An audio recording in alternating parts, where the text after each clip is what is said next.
ஆன்மீக நண்பர்கள் அனைவருக்கும் வணக்கம். ஹோம் ஸ்ரீ மகா பெரியவா திருவடிகள் சரணம். நாம் இன்னைக்கு இந்த வீடியோவில் என்ன பார்க்க போகிறோம் அப்படின்னா, வீட்டில் பல்லி இருப்பது நல்லதா கெட்டதா அப்படின்னு தெரிஞ்சுக்கலாம். தெரிஞ்சுக்கிறதுக்கு முன்னாடி இது வரைக்கும் நம்ம சேனலை சப்ஸ்கிரைப் பண்ணாதவங்க சப்ஸ்கிரைப் பண்ணிக்கோங்க. இந்த வீடியோ பிடிச்சிருந்துச்சு ஒரு லைக்குமே கொடுத்துருங்க. வாங்க இப்போ நம்ம வீடியோக்குள்ளே போகலாம். பெரும்பாலானவங்க வீட்டில் பல்லிகள் கண்டிப்பாக இருக்கும். ஒரு சிலர் இந்த பல்லிகளை கண்டாலே பயந்து ஓடுவாங்க.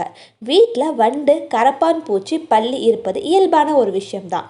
ஆனால் ஒரு சிலருக்கு அது சுத்தமாக பிடிக்காது. ஏனென்றால் இந்த பூச்சிகள் நோய் தொற்றை ஏற்படுத்தக்கூடியது. அதில் ஒரு சிலர் இதனை கண்டாலே அருவருப்பாக நினைப்பாங்க. அதனால் இதனை விரட்டுவதற்கான முயற்சியில் ஈடுபடுவாங்க. ஆனால் ஒரு சிலர் பல்லி இருப்பது நல்லது தான் அப்படின்னு ஒரு ஓரமாக இருக்கட்டும் அப்படின்னு விட்டுருவாங்க. பெரும்பாலும் இவைகள் வீட்டோட சுவர்கள்லையும் முனைகள்லையும் தான் இருக்கும். யாரையும் பெரிதாக தொந்தரவு செய்யாது. ஆனால் அதை பார்த்தாலே ஒரு சிலர் அருவருப்பாக கருதுவாங்க. பல்லியை பார்ப்பது நல்லது என்றும் அதே வகையில் கெட்டது அப்படின்னு சொல்கிறவங்களும் இருக்காங்க. அந்த வகையில் பல்லியை பார்ப்பது அது நம்ம வீட்டில் இருக்கிறது நல்லதா கெட்டதா அப்படிங்கிறத பற்றி இந்த பதிவில் நம்ம விளக்கமாக பார்க்க போகிறோம். நாம் வீட்டை விட்டு துரத்த நினைக்கும் பல்லிகள் ஜோதிட ரீதியாக மங்களகரமானதாகவும் பணவரவை அதிகரிக்கக்கூடியதாகவும் கருதப்படுது.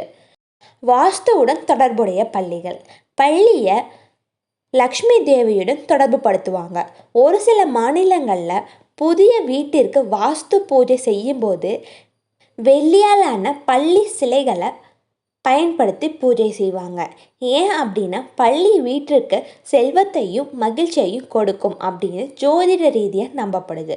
ஏன் தமிழகத்தில் கூட பள்ளிகளுக்கு தனி கோவில்கள் இருக்குது. ஜோதிட ரீதியாக வீட்டு பூஜை அறை மற்றும் வரவேற்பு அறையில் பள்ளிகள் இருக்கிறது மிகவும் நல்லது. பணவரவை கொடுக்கும் பள்ளிகள் எதிர்காலத்தில் அது நமக்கு பணவரவை கொடுக்கும் அப்படின்னு நம்பப்படுது. மேலும் தீபாவளி அன்னைக்கு நம்ம வீட்டுக்கு பள்ளியை கண்டிங்க அப்படின்னா அந்த வருடம் முழுவதும் லக்ஷ்மி தேவியின் அருள் நமக்கு கிடைக்கும் அப்படின்னு கூறப்படுது. மேலும் வீட்டில் ஒரு இடத்துல 3 பல்லிகள் பார்க்கறது மிகவும் அதிசயமான விஷயமா கருதப்படுது. அதே போல் நீங்கள் ஒரு வீட்டுக்குள்ளே நுழையும் போது அந்த வீட்டில் பல்லிகள் தென்பட்ட அது மிகவும் மங்களகரமானதாக கருதப்படுது. தேவர்களை பார்ப்பதற்கு சமமான கோவில் பல்லிகள். பள்ளியை பார்ப்பது நம்ம முன்னோர்களோட ஆசீர்வாதத்தை பெறுறதுக்கு சமம் அப்படின்னு கூறப்படுது.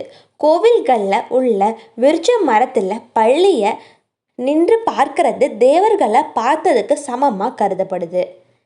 எல்லா பிரச்சனைக்குமே ஒரு தீர்வு இருக்கும். எளிமையான தீர்வுகளையும் பரிகாரங்களையும் தெரிஞ்சிக்க தொடர்ந்து நம்மளோட சேனலை பார்த்துட்டு வாங்க.